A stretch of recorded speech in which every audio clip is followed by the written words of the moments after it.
எவ்வளோ நாளாக இருக்குது வீசிங்க? அது ஒரு 2-3 இயர்ஸாக இருக்குமா? 2-3 இயர்ஸாக இருக்குது. அவங்க இவ்வளோ மூச்சு திணறாங்க, நீங்கள் ஏன் பார்க்கவே இல்லை? ஆக்சிஜன் வெறும் 87 தான் இருக்குது. அது எவ்வளோ அவங்க எப்படி திணறாங்க? சிரமம் தான் மேம். ஆமாம், 95 இருக்கணுமா? ஃபர்ஸ்ட் சித்தால காமிச்சேன் மேம். அவங்க ஒன்றும் உங்களுக்கு செட் ஆகலைன்னு சொல்லி தான் நம்ம திரும்ப இங்கிலீஷ்க்கு போயிட்டோம். அவங்க எப்படி உட்காந்துருக்க கண்டிஷனை பாருங்க.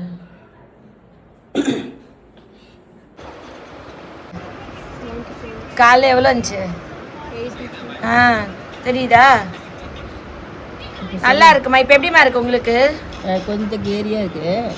அந்த இதெல்லாம் இல்லை, வீசிங்லாம் இல்லையா? சரி,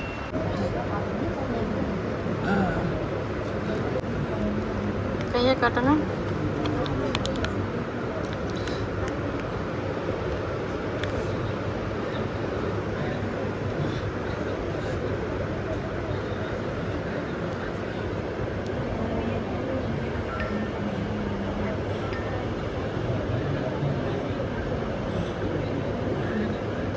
வணக்கம், நான் உங்கள் டாக்டர் ராஷரன் பேசுகிறேன். காலையிலேருந்து இப்போ வரைக்கும் ஒரு அம்மாவை உட்கார வச்சு மருந்து கொடுத்து ஓரளவுக்கு சரியானப்பறம் இன்றைக்கி வீடியோ போடுறோம். காலைல வரும்போது இப்படி குனிஞ்சிட்டாங்க, வெறும் அப்படியே இருந்தாங்க. அவங்களால ப்ரீத் பண்ணவே முடியல. நிறைய பேர் வந்து அப்போ 2019 கொரோனா டைம்லேருந்து இப்போ வரைக்கும் நான் இன்னும் மூச்சு ஒழுங்காக விடலை, ரொம்ப கஷ்டப்படுறேன், நுரையீரல் பிரச்சனையில் ரொம்ப அவஸ்தைப்படுறேன்னு சொன்னாங்க. பார்த்தா சேச்சுரேஷன் பார்த்திங்கன்னா ரொம்ப ரொம்ப கம்மியாக இருந்தது.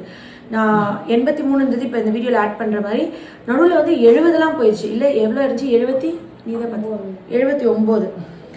அப்புறம் நாங்கள் ஆக்சுவலி ஹோமியோபதியில் ஒரு மருந்து இருக்குது, ஆஸ்பிடோஸ்பர்மான்னு சொல்லிட்டு. அந்த மருந்து நான் இதில் ஆட் பண்ணுறேன். இந்த மாதிரி எமர்ஜென்சி கண்டிஷனில் பக்கத்தில் இருக்கிற குவாலிஃபைட் டாக்டர்கிட்ட நீங்கள் இந்த மருந்து வாங்கி சாப்பிட்டுக்கணும். நுரையீரலுக்குள்ள முக்கியமான மருந்துகள் ஆடா தொடா துளசி நொச்சி நிறைய நம்மளுக்கு மருந்துகள் தெரிஞ்சால் கூட ஹோமியோ டாக்டர் அவங்க பார்த்து செக் பண்ணி கொடுக்கும் பட்சத்தில் இது மட்டும் வந்து, அதாவது நுரையீரலுக்கு ஒரு அமிர்தம் மாதிரி. நுரையீரலை வந்துட்டு டெம்பரவரியாக ஒரு அடைச்சிருக்கு, ஆக்சிஜன் டிரான்ஸ்போர்ட், ஆள் ரொம்ப டயர்டாகிறாங்க, படபடப்பாகிறாங்கன்னா உடனே இந்த மருந்தை கொடுத்தோம்னா அந்த இது வந்து ஃப்ரீ ஆகிடும், சர்க்குலேஷனை ஃப்ரீ ஆகும். ரத்த குழாய் பிளட் கிளாட் ஆகிருந்தா, கிட்னி ஃபெயிலியர் பேஷண்ட்டுக்கு யூரியா கிரேட்டின் கூடி நுரையீரலில் மூச்சுத்தண்ணல் வர்றவங்களுக்கு இந்த ஆஸ்பிடோஸ்பர்மா கொடுக்கலாம். ஜென்ரலாக வீசிங் இருக்கவங்களுக்கு, ஆஸ்துமா இருக்கவங்களுக்கு, பிளட் கிளாட் ஆகி பல்மனரி ஹைப்பர்டென்ஷன், பல்மனரி ஸ்டீனோசிஸ், அதுக்கப்புறமா யூரிமிக் டிஸ்னியா, அப்புறம் ஆஸ்துமாக்கு இவங்களுக்கு எப்படின்னா காற்று வேணும், வாண்ட் ஆஃப் பிரெத், மூச்சு வேணும், மூச்சு விட முடியல, இழுக்க முடியலன்னு கஷ்டப்படுறாங்களே, அந்த லங்ஸ் திணறடிக்கி உள்ள வரமா அப்படின்னாங்க. அதுக்காக தான் அந்த மருந்தை வாங்கி கொடுக்க வச்சுட்டு ஒரு 10 எண்ணுங்கன்னு சொல்லிட்டு வீடியோ ஆரம்பிச்சிருக்கோம். இந்த செஸ்ட் வந்து ஒரு இறுக்கமாக இருக்குது, ஒரு டைட்னஸாக இருக்குது, ஒரு யூரின் எந்திரிச்சு போயிட்டு இருந்தாலே படப்படப்பாக இருக்குது.